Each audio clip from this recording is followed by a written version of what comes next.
What's up, everybody, and welcome back to Fireside Giants. I'm your host, Anthony Rivardo, and today I want to talk some more about the New York Giants offense and its potential this upcoming season. Of course, this is going to be another episode where we're doing takeaways from OTAs. As we all know, the Giants wrapped up week 2 of OTAs on Thursday with their final practice of the week. They've got one more week of OTAs, and then they're off for the summer until the end of July for training camp. But there's been a lot to take away from OTAs so far, and we've talked a lot about Russell Wilson and the impact of this new quarterback room, how that's affecting guys like Jalen Hyatt, like Wan'Dale Robinson. But the receiver I feel like we haven't maybe talked enough about is Darius Slayton, number 86 previously, now wearing number 18, changed his number this offseason with the New York Giants. Slayton re-signed this offseason for a 3-year, $36 million deal. He's getting paid $12 million per season to be the Giants' WR2.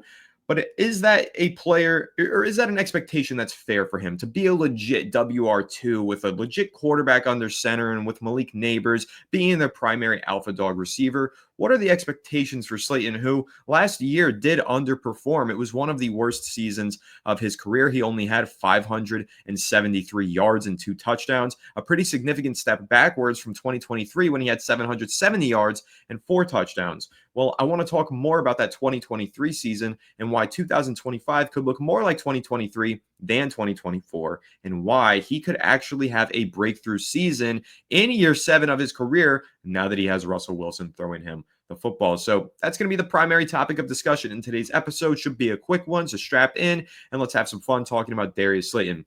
Now, I want to say a few things about Darius Slayton. I feel like Darius Slayton has a tough reputation with Giants fans. I feel like Giants fans are overly critical of him.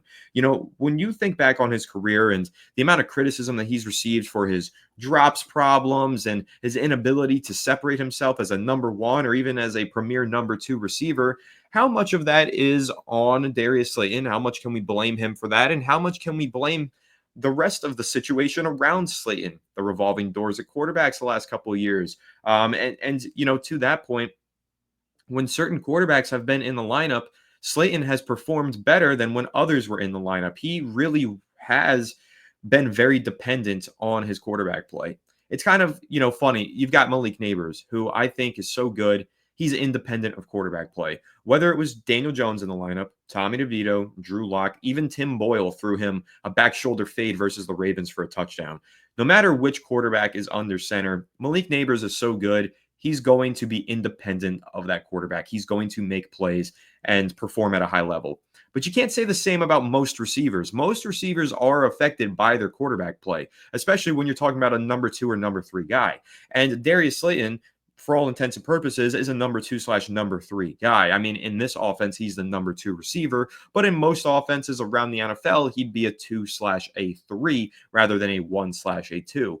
So firmly as the number 2 receiver for the New York Giants. Last season, I mean, he only finished with 573 yards. That's less than Wan'Dale Robinson had last season. So technically, Slayton was a WR3 by target share for the Giants. He only had 71 targets. Meanwhile, Wan'Dale had, I think, 140 targets total. So in last year's offense, which was very check down oriented, which had a heavy emphasis on getting the ball out quick and short because these quarterbacks that the Giants were playing with didn't have the ability to push the ball downfield, Wan'Dale ended up being the number 2 target share receiver.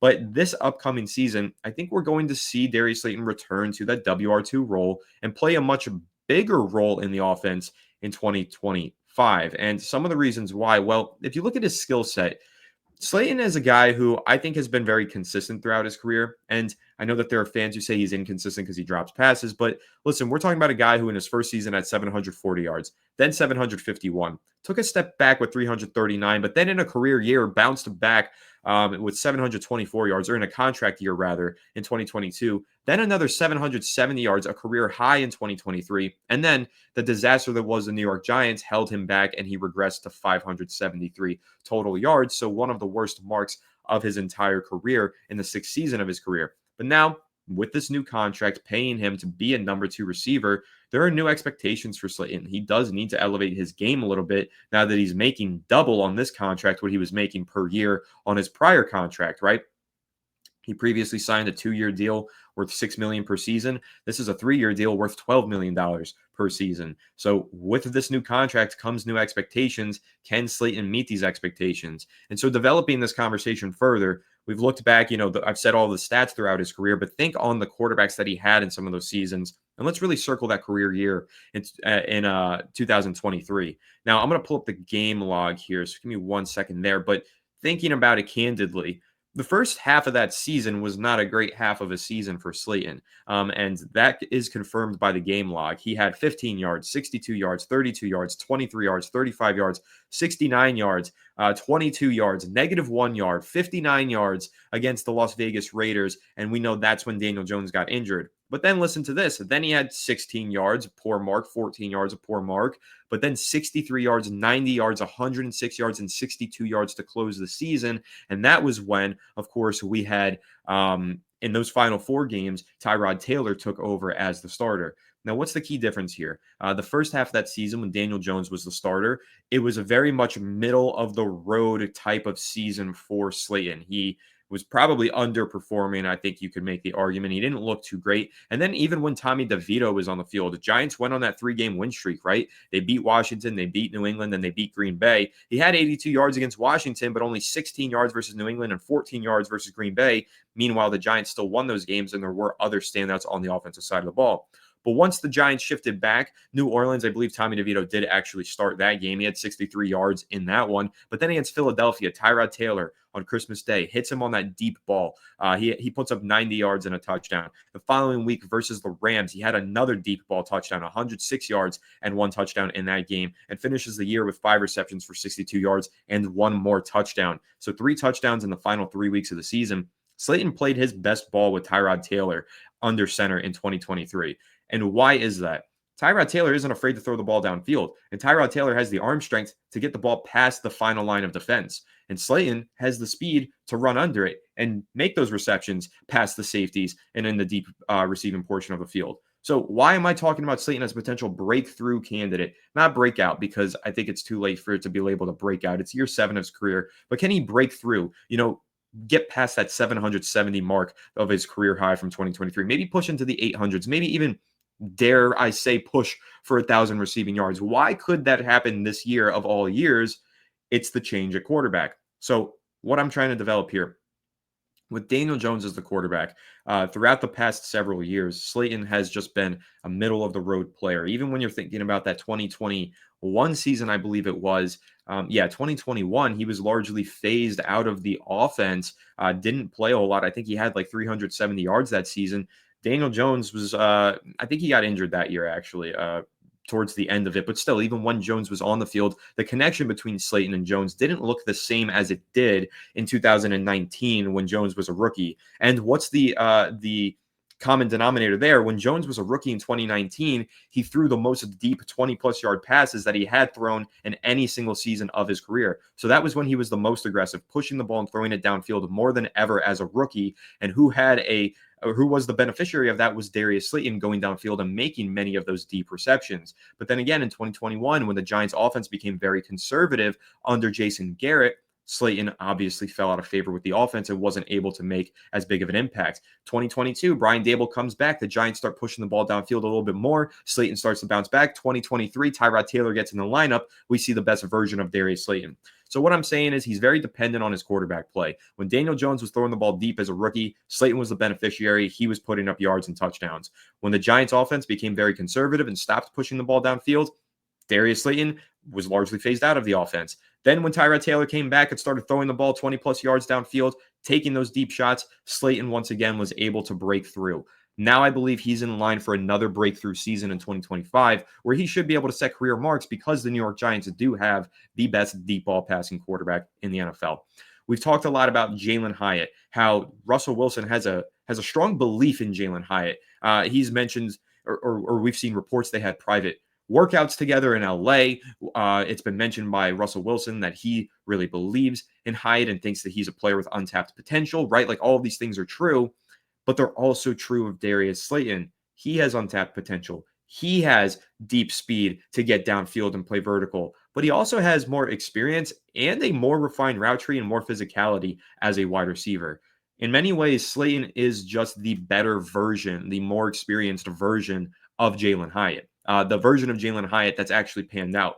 Keep in mind, guys, Darius Slayton was a 5th-round pick. He was meant to just be a straight line speed go ball getter in 2019. He ended up developing into something a lot better than that, putting up 700 yards consistently for the Giants. Yes, I know that there were some drops in there, but also a lot of those drops were bad balls, inaccurate throws, very uncatchable passes that just grazed off his fingers or clanked off his hands from short range because the ball didn't have any touch, right? We've talked about that before, so I won't dive too deep into that. But again, Slayton, I think, really is in line. If we're saying that Hyatt is going to be a beneficiary of Russell Wilson, Darius Slayton should also be a beneficiary. And you should use that final stretch in 2023, those final 3 games of the season, where Slayton was playing as the #1 receiver for Tyrod Taylor as the quarterback of the Giants offense. And he was getting all those deep shots and he was making the most of them, scoring touchdowns every single week and putting up big yardage. You should look at that final stretch and say, wow, that's with Tyrod Taylor, a backup level quarterback, throwing the ball but being aggressive downfield, hitting Slayton and sparking that kind of a breakthrough. Now imagine with Russell Wilson, who's actually a starting level talent in the lineup, being aggressive, throwing the ball downfield, and hitting those deep shots accurately. As we all know, he was the most accurate deep ball passer, 54% completion rate in 2024 with the Pittsburgh Steelers. So I really do think that Darius Slayton is the player who's being slept on by Giants fans. He's not getting enough attention. It's very exciting to talk Jalen Hyatt. It's very exciting to, generally speaking, talk Russell Wilson. But I think that this conversation about Russell Wilson should be tied more into the potential breakthrough that we could see from Darius Slayton.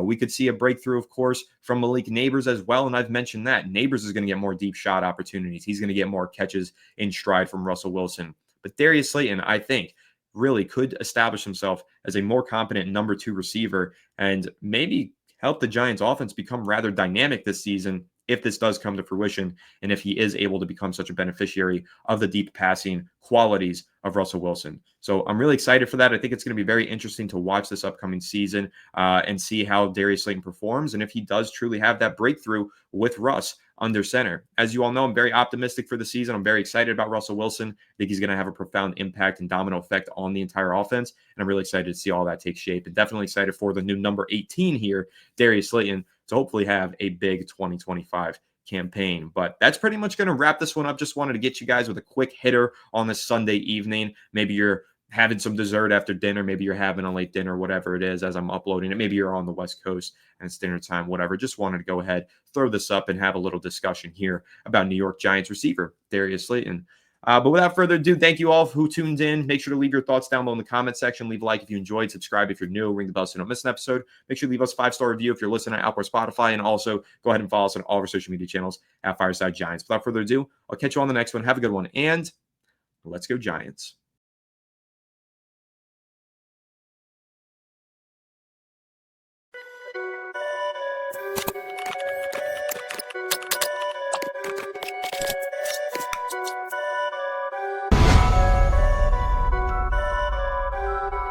Perfect.